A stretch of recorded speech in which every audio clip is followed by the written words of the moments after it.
ব্যাপক উৎসাহ উদ্দীপনার মধ্য দিয়ে পাবনা জেলার অন্যতম শিক্ষা প্রতিষ্ঠান আর ঘড়িয়া আল আজহার স্কুল অ্যান্ড কলেজের বার্ষিক অভিভাবক সমাবেশ ও পুরস্কার বিতরণ অনুষ্ঠিত হয়।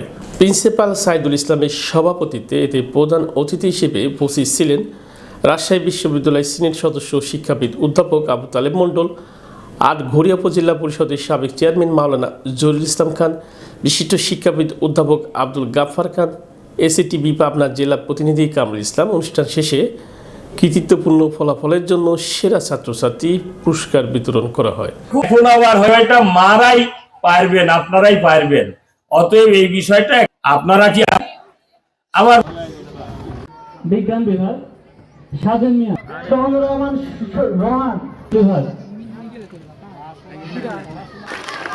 ঠিক আছে, ধন্যবাদ।